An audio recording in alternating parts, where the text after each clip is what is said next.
Muchas gracias, buenos días. Voy a presentar a mis compañeros de panel. Como comentamos, es un panel sobre inteligencia artificial, un tema que hoy está bastante de moda, ¿no? Empezamos con Rafael López. Rafael es cofundador y director general de Diagnosticare. Lidera la estrategia y desarrollo de productos en su empresa, evidentemente, enfocándose en soluciones innovadoras que mejoran la atención médica centrada en el paciente. Con experiencia en grandes empresas tecnológicas en Londres y México, su compromiso es hacer la atención médica más accesible y eficiente. Bienvenido, Rafael.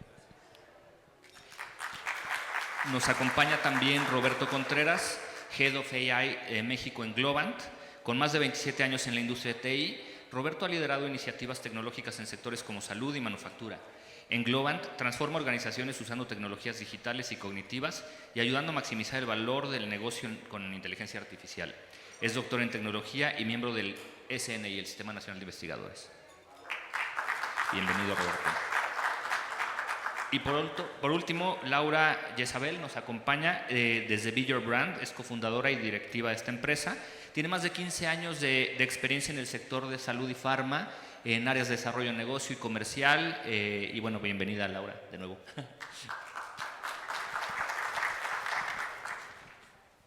Bueno, como comentaba, hoy está muy de moda hablar de inteligencia artificial, todo el mundo habla de ella, pero no necesariamente están claras muchas cosas, ¿no? Más, bueno, por ejemplo, con alguien que tiene un doctorado en temas relacionados, pues tiene otra perspectiva. Y desde ahí, Roberto, ¿cómo ves tú, cómo ve Globant el tema y las tendencias en el campo de la salud? Mira, muy buenos días a todos y gracias por la invitación, muy honrados de estar aquí en este evento.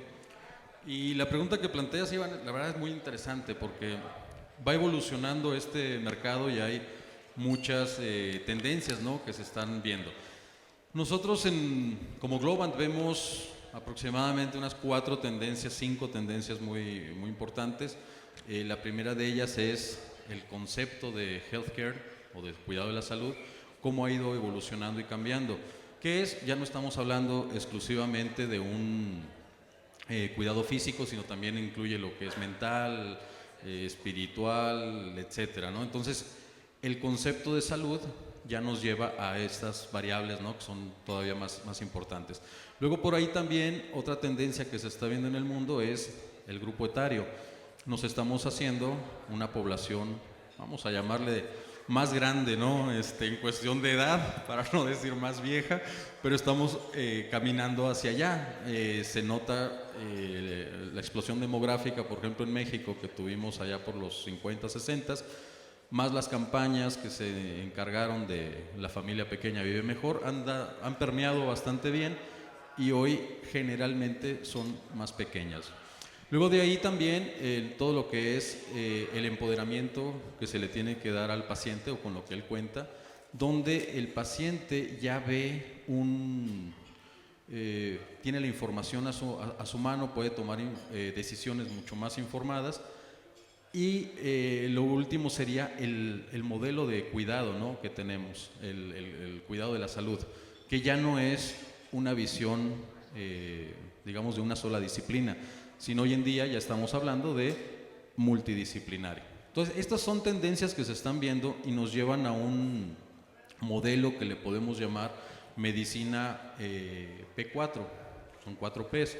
La primera es que es una preventiva, es una medicina prescriptiva o predictiva, y es una medicina personalizada y es una medicina participativa. Entonces, todo esto dirán, bueno, ese es el campo de la medicina, y Globant tiene bastante tiempo trabajando con todo lo que es el estudio de healthcare, y ahí viene la quinta tendencia. Les mencioné 4, la quinta tendencia es digitalización, y esta tendencia en los últimos 10 años ha venido a revolucionar el mundo, y es aquí donde Globant tiene esa experiencia, es lo que está observando. Más de 20 años haciendo experiencias de usuario, y en el tema de inteligencia artificial, pues pioneros desde hace más de 10.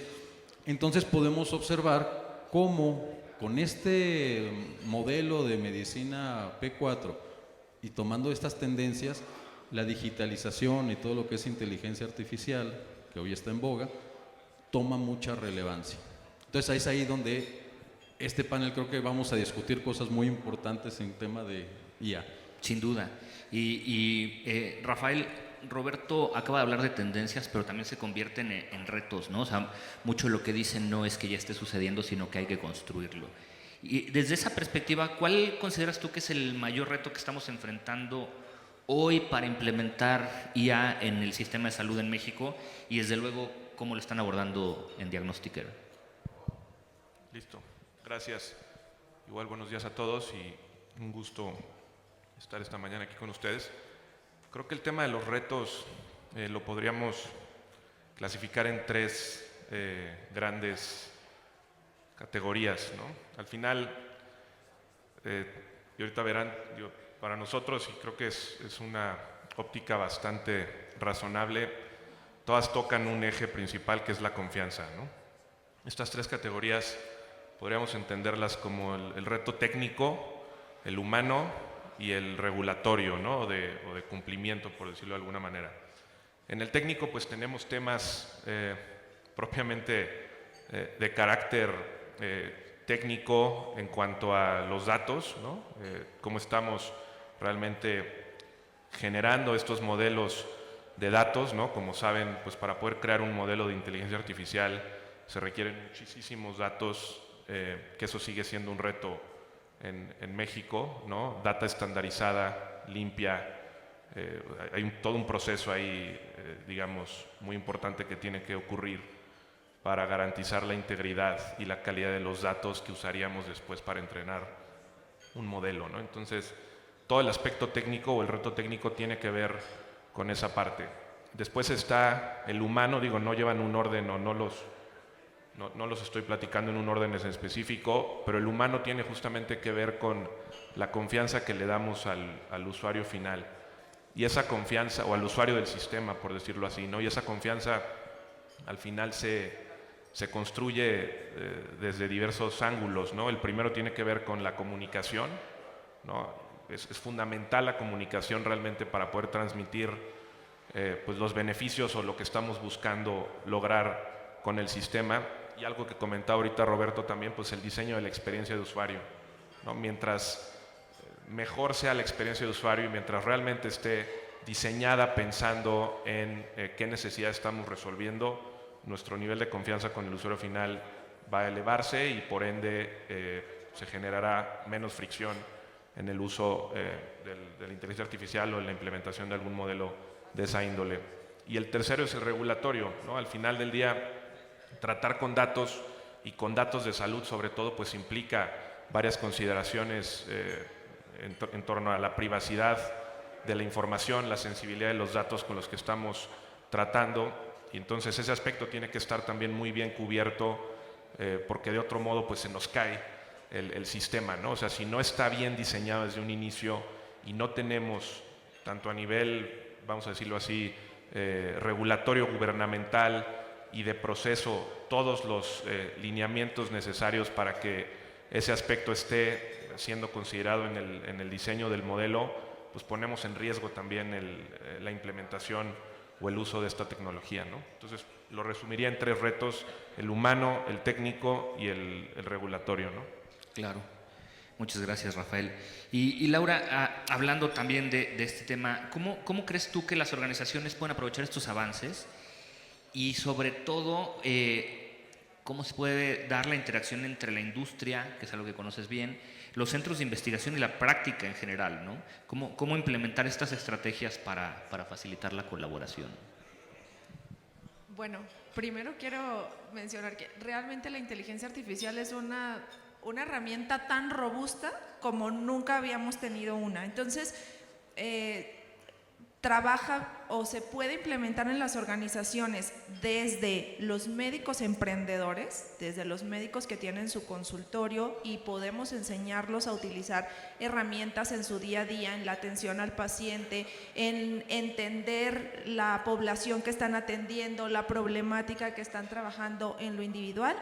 Y después también, como apuesta la industria tecnológica, todos estos desarrollos ya a nivel institucional o a nivel industria farmacéutica que nos ayudan a analizar datos de manera más eficiente, a encontrar nuevos KPIs que medir, a encontrar nuevas coincidencias en la población o datos demográficos que no habíamos considerado como parte de un patrón de riesgo o de un patrón de predisposición para alguna problemática, ¿no? Entonces, la verdad es que todavía es un panorama muy amplio para explorar, pero nosotros desde Vigilbrand trabajamos con industria farmacéutica y trabajamos también con médicos independientes y creemos que ellos tienen como todo ese poder para transformar o para traducir esta tecnología hacia el paciente, pero si no los tomamos en cuenta y no entienden ellos todo el beneficio que trae la tecnología para ellos, estas implementaciones maravillosas de soluciones increíbles que generan los ingenieros se van a quedar como en ese embudo atoradas, ¿no? Entonces sí hay que hacer un trabajo en las organizaciones, pero no solo en las grandes organizaciones, también a nivel micro. Gracias. Y Rafael, como comenta Laura, ¿no? Ellos tienen el poder, pero el poder necesita que lo encaucen, ¿no? ¿Qué están haciendo ustedes en Diagnostic con la inteligencia para mejorar la experiencia del paciente y optimizar los resultados en salud, precisamente, ¿no? Sí, creo que es importante aquí tomar en cuenta que obviamente es, vamos a decirlo así, un monstruo de dos cabezas, ¿no? Por un lado tienes lo que hay que resolver del lado del paciente, que al final es el stakeholder más importante en esta ecuación. Todos los que estamos en el sector salud, de alguna u otra manera, pues nuestra intención es mejorar la calidad de vida de las personas, ¿no? Desde el sector o subsector o ángulo que lo veamos, este sector se trata de eso, ¿no? De mejorar la calidad de vida de la gente. Y para eso pues se requiere al otro actor que es igual de importante en la película, que es el profesional de salud, ¿no? Llámese el médico, el terapeuta, el psicólogo, etcétera, ¿no? Al momento de diseñar una solución, digamos, con inteligencia artificial o que utilice inteligencia artificial en distintos componentes, es bien importante tener claro, ¿no?, qué impacto estamos teniendo de un lado de la moneda y del otro, ¿no? En nuestro caso, si bien nuestra solución está pensada, ¿no?, en el paciente, en mejorar la calidad de la atención, la calidad de vida de los pacientes, como bien comentaba Roberto, con este enfoque a lo mejor de las 4 Ps, pues no podemos perder de vista que del otro lado, para acercar la atención o para brindar la atención al paciente, pues se requiere un profesional capacitado que lo pueda hacer. Y entonces, en ese orden de ideas, la tecnología tiene que poder de alguna manera facilitar o impactar a ambos actores, ¿no? Lo que hemos venido haciendo nosotros desde hace ya algunos años, nuevamente empezando con la necesidad del paciente, ¿no?, trazando ese famoso patient journey para entender cómo podemos hacer más fácil la interacción del paciente con un sistema de salud o con un servicio de salud, ha sido ir digamos, facilitando cada etapa del proceso previo a recibir atención médica, de modo que la inteligencia artificial pueda facilitar o habilitar, pues, la prestación de un servicio médico. ¿A qué me refiero? Desde identificar los factores de riesgo del paciente con el que estamos interactuando, ¿no? O sea, ¿quién es Imagínense un proceso de voy con el doctor a un consultorio tradicional, ok, ¿cómo llevo eso a un modelo digital y cómo voy habilitando ciertas actividades de ese proceso con tecnología o con inteligencia artificial, de modo que logremos que más eficiencia en cuanto a tiempos, una capacidad de respuesta superior y sobre todo intentar minimizar errores que normalmente están siempre latentes, ¿no?, cuando los procesos se llevan a cabo de manera manual. Entonces, si nos imaginamos un proceso de atención de un paciente que quiere ir a recibir atención médica a algún lado, es donde la inteligencia artificial me ayuda a mí como sistema de salud o como solución de salud a recabar información del paciente, ¿no? En vez de que este paciente llenara una ficha clínica o un preexpediente en el consultorio de un médico, y cómo la inteligencia artificial y la tecnología procesa, analiza esa información en tiempo récord, ¿no? en tiempo que, digamos, ningún humano puede igualar, para entonces crear un perfil de salud, un resumen clínico del paciente al que vamos a atender y poner esa información a disposición del profesional de la salud que va a atender a ese paciente. Entonces, si vemos, estamos tocando esos dos ejes, ¿no? El del paciente y el del profesional. Por un lado, facilitándole al paciente la interacción con el sistema, haciéndola personalizada, eficiente, ágil, amigable, ¿no? Y ahí entra lo que les decía también del tema humano, ¿no? De diseñar una muy buena experiencia de usuario. Y por el otro lado, utilizando esta misma información y estos mismos resultados que son procesados por los algoritmos como herramienta de decision support para el profesional de la salud, ¿no? Gracias, Rafael. Y ahorita comentaste cosas importantes como mejorar la calidad de vida, mejorar la atención y tener impacto. Entonces, aquí, Laura, te preguntaría, ¿cómo se pueden medir, cómo pueden las organizaciones medir y evaluar el impacto de estas tecnologías en la satisfacción y resultados del paciente? Es que sigue siendo a veces como lo clásico que damos por hecho, como estas encuestas de satisfacción que no se aplican en muchas instituciones. Digo que es lo clásico porque realmente el tener este contacto de preguntarle directamente al paciente cómo te fue, cómo te sentiste, cómo has evolucionado en tu tratamiento, te atendimos a tiempo, no te atendimos a tiempo. Sabemos que es un camino para conocer si lo que estamos probando de tecnología está funcionando, pero en la mayoría de las instituciones no se aplica. O sea, esa es la realidad, ¿no? Y ya el primer paso sería aplicar ese tipo de instrumentos, diseñar instrumentos efectivos que sean fáciles de contestar para el paciente, que solamente pique si no, y todo este análisis es donde la inteligencia artificial pues nos da resultados rápidos, nos da nuevos KPIs, nos da dónde nos tenemos que focalizar, dónde están nuestras áreas de mejora. Entonces, lo primero es aplicar instrumentos y lo segundo, utilizar la inteligencia artificial para analizar esos instrumentos. Claro. Roberto, precisamente, ¿no? Acaba de decirnos Laura, las instituciones no los utilizan. ¿Cuáles ves tú que son las oportunidades en el campo de los hospitales y en el campo de la experiencia del paciente? Bueno, la verdad es muy amplio ahorita las áreas de oportunidad que tenemos tanto para el paciente como para la institución.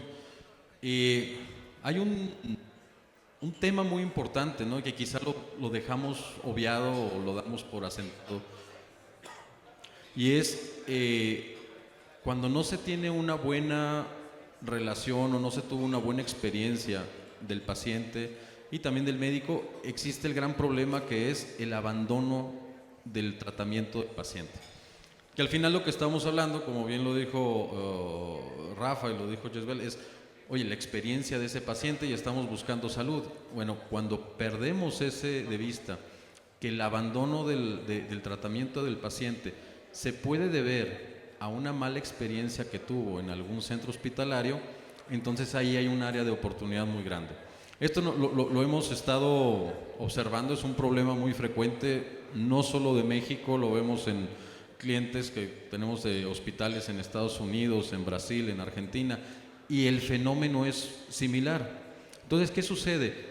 Podemos utilizar esta inteligencia artificial, y son parte de lo que hemos logrado, por ejemplo, en centros hospitalarios en Brasil, cómo lograr, con toda la data que se tiene del paciente, que es mucha, ustedes quizá no lo podamos conceptualizar, pero es demasiados datos los que tenemos del paciente, y a partir de ahí, ¿cómo podemos pronosticar si el paciente va a abandonar el tratamiento o no?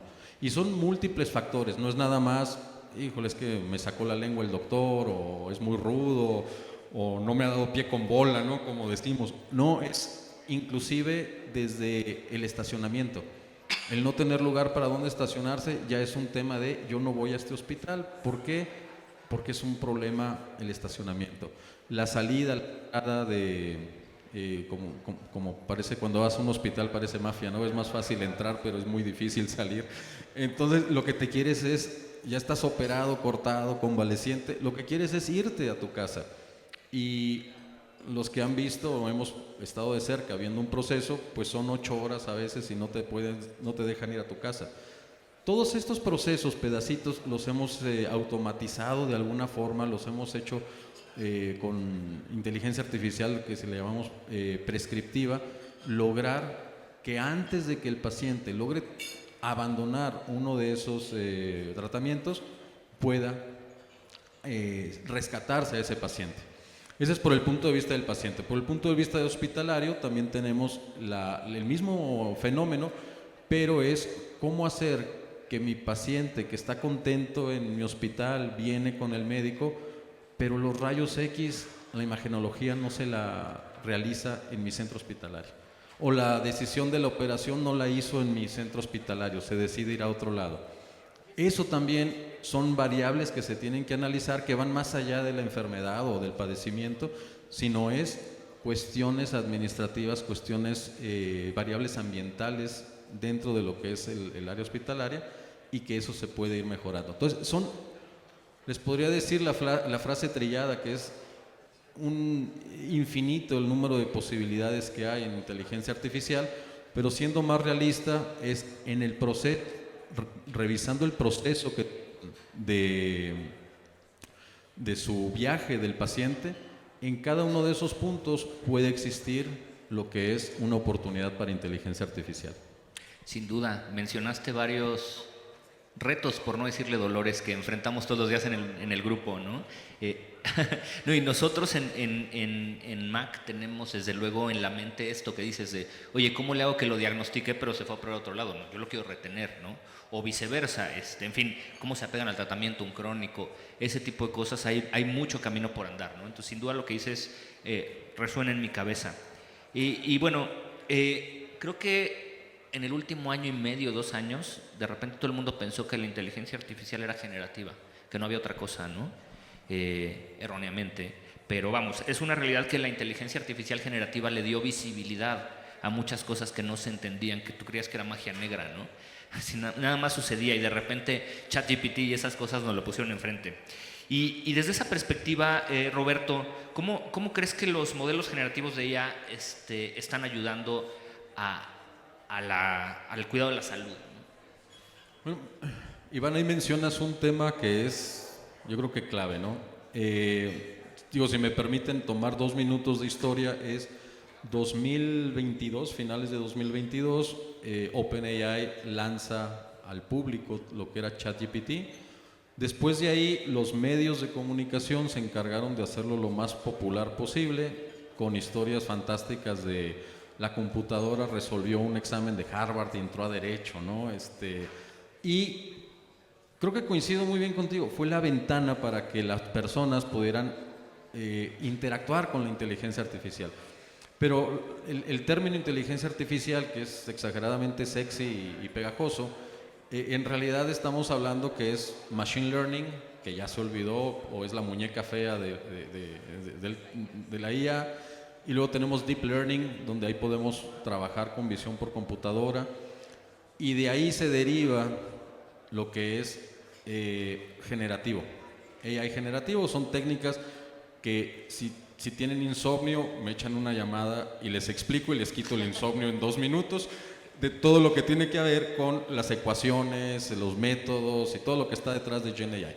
Entonces, aprovechando esto que estamos viendo, que es lo generativo, se crearon desde hace como 10 años modelos muy grandes de lenguaje, de texto, y esos son los que le llaman LLMs, o los van a escuchar LLMs en la actualidad. Hay muchos comerciales que se están haciendo, y eso nos permite generar lo que ahora yo considero que es el siguiente paso, y no sé si ustedes también lo coincidan conmigo, pero ya tenemos generativo, pero ahora cómo lo pongo a funcionar para mi hospital, o para el cuidado de salud, o para cualquier industria que tengamos enfrente. Y eso es los agentes AI. Entonces, hoy en día las organizaciones están cambiando a ya no dejar aislado lo que es esfuerzos de inteligencia artificial, sino cómo puedo generar un agente, y para eso necesitamos, por lo general, hay dos caminos. Puedes hacerlo con una plataforma o lo puedes hacer a mano. Los dos tienen pros y contras. Si lo haces a mano, pues necesitas a la administración, pero es muy práctico para hacer pruebas. Si ustedes necesitan hacer una prueba de concepto, empiecen con algo que sea a mano, generar un agente de AI a mano con LLM, o pueden utilizar plataformas, por ejemplo, con Salesforce, GeneXus, AI. Por ejemplo, en Salesforce tienen una capa que se llama Agentforce ahora, y con eso se pueden generar este tipo de modelos.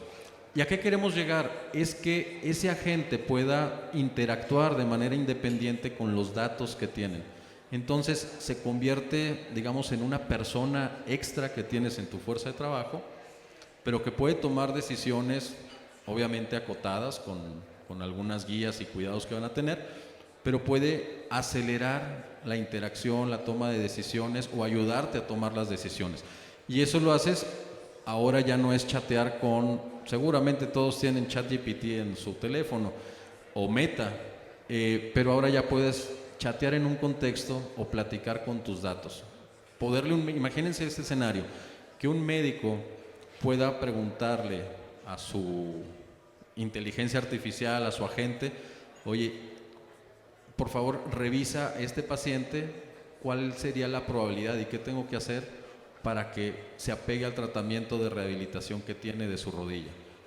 Y en la gente, buscando los datos que tiene, el expediente, sus actividades, puede revisar redes sociales. Dice: oye, lo que te recomiendo es primero que ya no practique alpinismo, ¿no? Sería durante los siguientes 2 meses, por poner un ejemplo, ¿no? Pero esos agentes son los que nos van a ir dando la respuesta. Entonces, hoy en día, en sus organizaciones no tiene que ser, y aquí como mencionaba Jezabel, no tiene que ser la gran institución, puede ser un médico emprendedor que puede tener a su disposición el poner agentes dentro de su flujo de trabajo. En una organización hospitalaria, dentro de ese flujo, por ejemplo, ahí en Mac pueden poner tranquilamente todo lo que son agentes, y eso les va a ayudar a estar en este siguiente paso que viene de lo que es AI, que son los agentes. Gracias. El siguiente paso para Diagnostiquer, Rafael, tú que hablas de mejorar la calidad de vida, la experiencia desde Diagnostiquer, ¿qué rol está tomando la inteligencia artificial para tomar las decisiones clínicas para el manejo de enfermedades crónicas y la salud mental?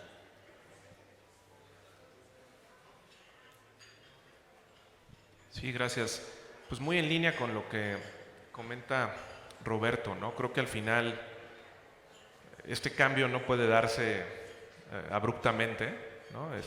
Como bien comenta Roberto, se puso de moda los modelos de IA a razón de que ChatGPT se volvió tan famoso, ¿no? En los últimos 2 años, pero pues estos sistemas existen ya desde hace bastantes más años también, con otro tipo a veces de aplicaciones o otro tipo de utilidades.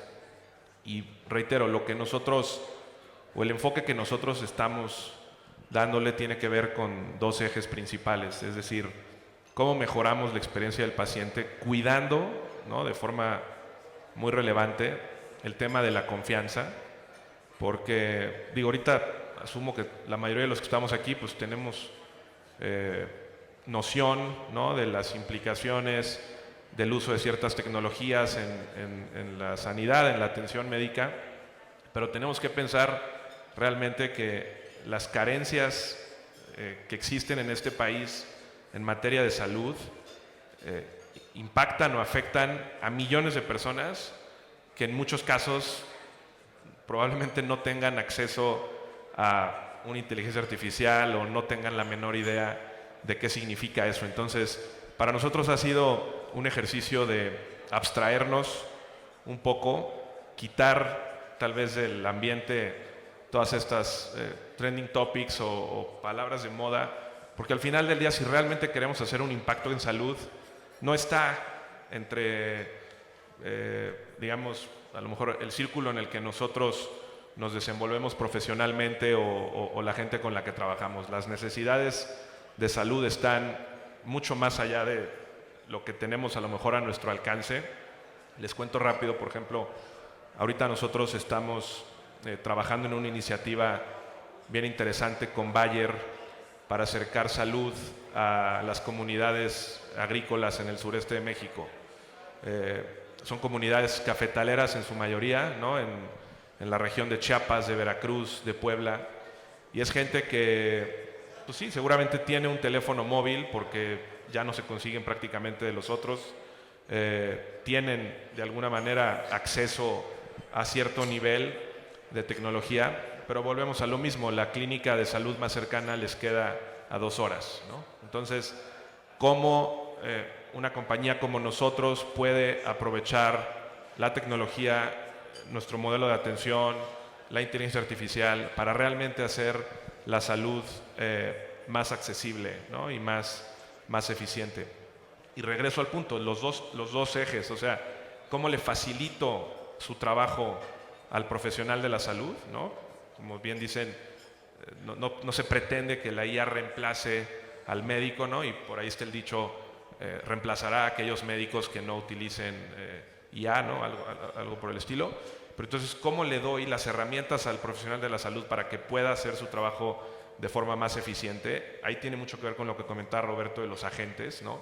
No por nada la IA de Microsoft se llama Copilot, ¿no? o el producto, porque al final pretende ser, pues, un copiloto, alguien con quien vas a poder pedirle información dentro de un contexto y te va a ayudar, como lo haría un copiloto en un avión, a darte información para tomar decisiones. Y del otro lado, la parte del paciente, o sea, cómo hacemos que el paciente tenga una experiencia sin fricciones, que al final del día le ponga a un médico frente a sus ojos, ya sea a través de un teléfono, de una pantalla, como sea, y que ese médico, gracias a la inteligencia artificial, pueda tener en cuestión de segundos la información de quién es ese paciente y las recomendaciones de por dónde puede venir el padecimiento o las necesidades de ese paciente para poder actuar en consecuencia, ¿no? Gracias, Rafael.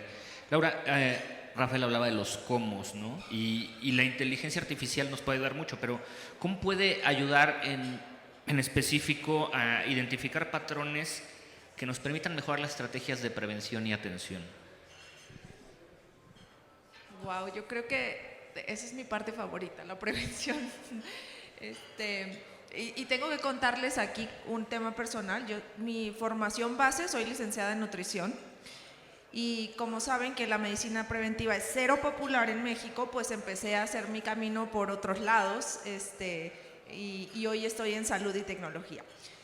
Entonces, pero no, o sea, como mi frustración en ese tema de la no cultura de prevención, que no es exclusivo de México, sino de Latinoamérica, casa un poco con lo que mencionaba Roberto de que los pacientes abandonan los tratamientos porque algo en el journey no les gustó y se hacen a un lado. Pero no nada más se hacen a un lado, sino que como estamos acostumbrados a esta cultura de medicina curativa, es más fácil culpar al sistema de que no me está atendiendo a tiempo, de que no me da los medicamentos que necesito, de que el médico me da citas cada 6 meses, que hacerme responsable de mi propia salud y tomar cartas en el asunto y empezar a ser parte de estas 4 P's.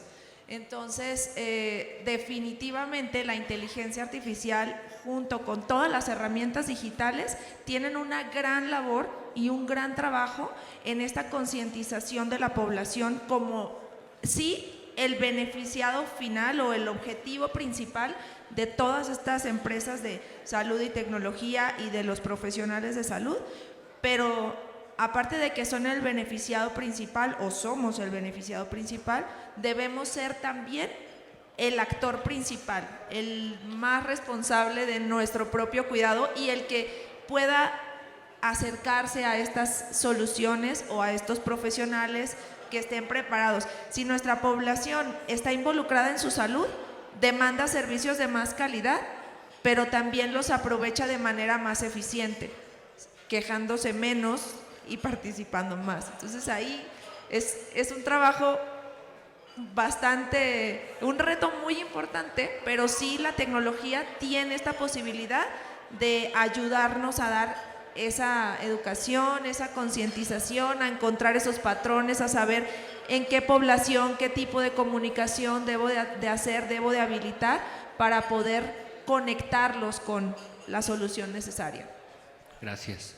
Ahorita Roberto comentó hace un momento de un poco de historia y Rafael decía de hace muchos años. Y así hubo un momento que recordé algo que no tiene nada que ver con esto, pero es un dato histórico. Hace 30 años, una de mis mentoras, Cristina Loyo, creó el Laboratorio Nacional de Informática Avanzada en Jalapa. Y fue con el objetivo de hacer inteligencia artificial, ¿no? Fue la primera doctora que regresó a México con un doctorado en el tema para investigar, ¿no? Entonces, imagínense, ya no es nada nuevo y hay mucho camino por andar, ¿no? Y en ese sentido de no es nada nuevo y hay mucho camino por andar, una parte importantísima es el uso responsable y las cuestiones éticas relacionadas con la inteligencia artificial, ¿no? Entonces, Rafael, desde Diagnostiquer, ¿qué están haciendo ustedes para asegurar el uso responsable? Y ya comentaste un poco sobre la privacidad de los datos, ¿no?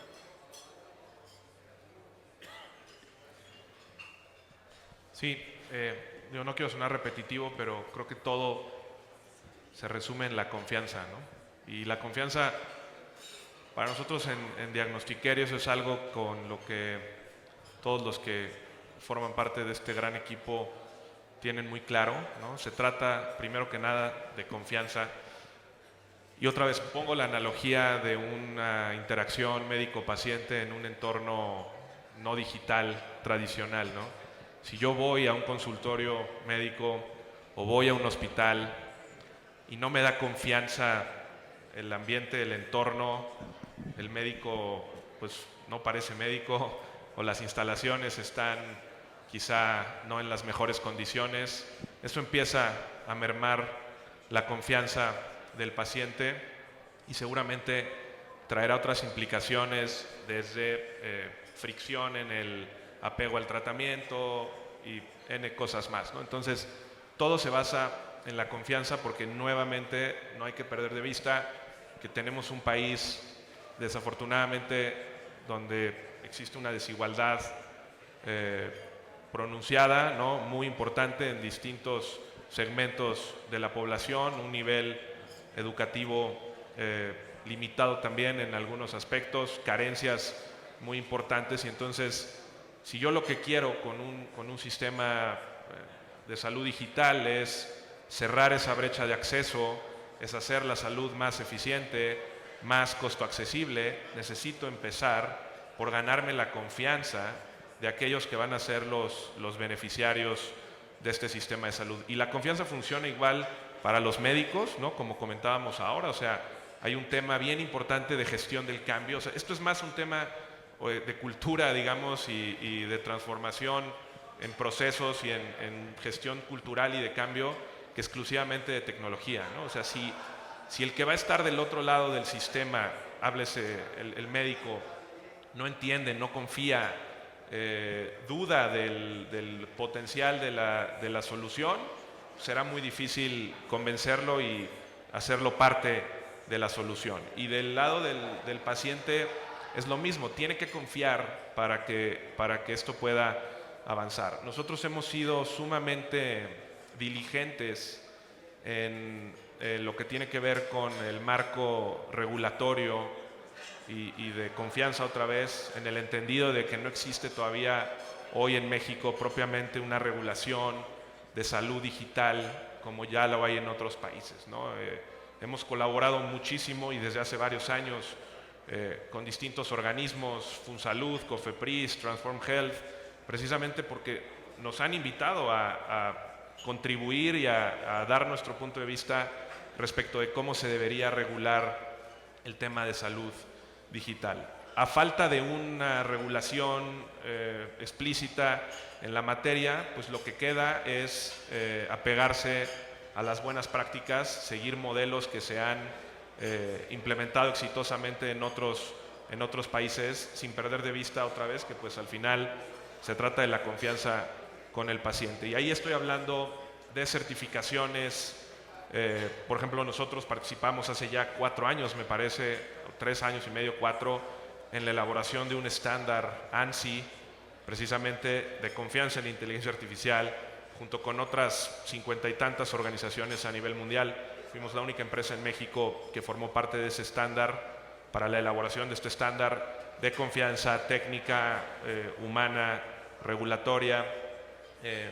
Obtuvimos una certificación de software como dispositivo médico para nuestra plataforma digital, una certificación ISO, que al final, digo, el paciente que está allá afuera posiblemente desconozca con qué tipo de sistema está interactuando, pero recordemos que al final la salud tiene que ver con distintos stakeholders, con ecosistemas, con distintos actores que forman parte de la prestación del servicio. Entonces, es ir paso a paso, apegándose otra vez a buenas prácticas, a estándares internacionales, a falta de algo que exista propiamente en México.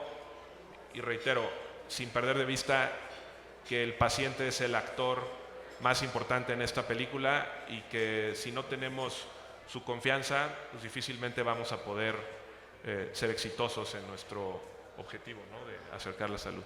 Claro. Roberto, Rafael comentaba de confianza de todas las partes, ¿no? Pero vamos, es una industria de datos sensibles, entonces no nada más es de confiar.